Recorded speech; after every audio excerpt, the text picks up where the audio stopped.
क्या आज तक आप किसी ऐसे व्यक्ति से, इंसान से मिले हो जो अनसक्सेसफुल होना चाहता हो, या आप मिलना चाहते हो, या आप खुद अनसक्सेसफुल होना चाहते हो?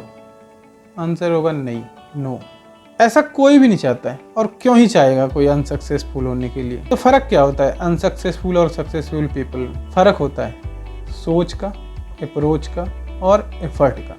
अक्सर हम क्या करते हैं कि कोई सक्सेसफुल इंसान से हम मिलते हैं, या कोई किसी सक्सेसफुल इंसान की कोई स्टोरी पढ़ते हैं, या कोई हम मोटिवेशनल वीडियो देखते हैं और बहुत एंथुसियास्टिक हो जाते हैं, बहुत एनर्जेटिक हो जाते हैं, और उसके हिसाब से हम over the night dynamic change करने की कोशिश करते हैं। कल से एक अपने लिए ऐसा हार्ड शेड्यूल या टफ प्रोग्राम बना लेते हैं। तो इसमें हम एक्चुअल में कर क्या रहे होते हैं? अपने लिए एक ऐसी प्रोग्रामिंग कर रहे होते हैं जो कि अटेनेबल नहीं होता है, रियलिस्टिक नहीं होता है। हमें करना क्या चाहिए?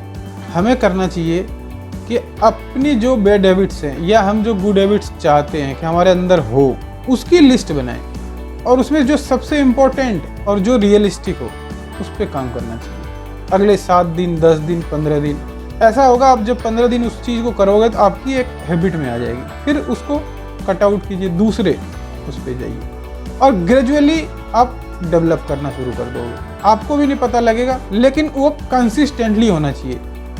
चाहे माइनर चेंज हो, लेकिन कंसिस्टेंटली होना चाहिए। ये नहीं कि मेजर बहुत टफ रूटीन बना लिया, शेड्यूल बना लिया, और वो 2-3 दिन में ढेर हो जाए।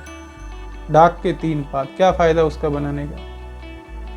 आप कभी न कभी खुद गए होंगे डॉक्टर के पास, या आपके कोई रिश्तेदार गए होंगे।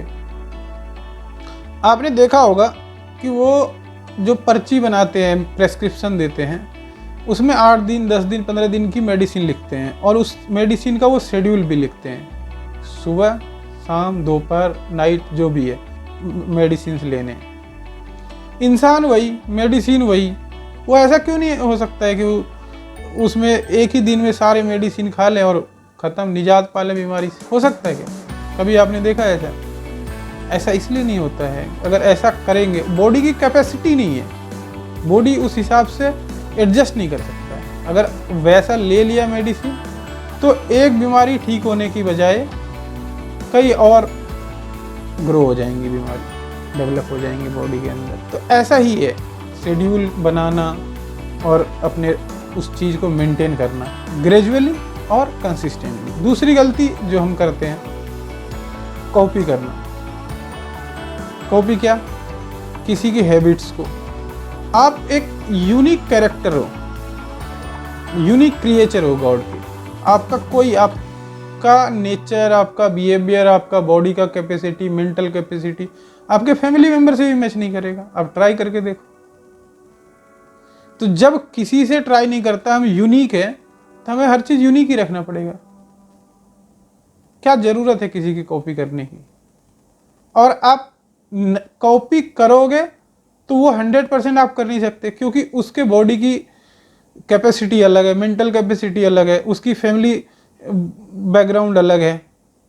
करोगे फिर पूरा नहीं होगा। इसीलिए आप जो जिस चीज़ के कैपेबल हो, आप अपने कैपेसिटी के हिसाब से, अपने मेंटल एबिलिटी के हिसाब से आपको काम करना चाहिए। ये 2 चीज़ें बहुत ही रेलिवेंट हैं। एक तो आपको किसी की भी कॉपी नहीं करनी है, और दूसरा कोई ऐसा शेड्यूल, आप कहोगे ऐसा टफ, और वो बता रहे तो फिर बड़ा आराम का शेड्यूल बना लेते हैं। 24 घंटे में 2 घंटे काम करते हैं, 22 घंटे सो जाते हैं, आराम कर लेते हैं। वो भी रियलिस्टिक नहीं है। फिर आप अचीव नहीं करना चाहते हो। अगर आपने ऐसा कुछ सोचा कि आपको कोई गुड हैबिट्स अटेन करना है, कोई बैड हैबिट्स एलिमिनेट करना है, तो this is good sign to achieve something better. But ये साइन है खाली, आपको उस पर ग्रेजुअली और कंसिस्टेंटली काम करना पड़ेगा। और इतना कंफर्टेबल भी नहीं बना लेना है जो कि आप अपने सक्सेस को अचीव ही ना कर पाओ, या अचीव करो तब जब आपको उसकी ज़रूरत ही ना हो। फिर क्या फ़ायदा है? भूख लगी, अभी खाना मिले 2 दिन बाद। तो ये सारी चीज़ें प्रैक्टिकल है, रियलिस्टिक अप्रोच में जाना पड़ेगा, और इन 2 बातों का आपको फॉलो करना पड़ेगा। Thank you very much for watching this video. Please take care of yourself and your near and dear one. Thank you again.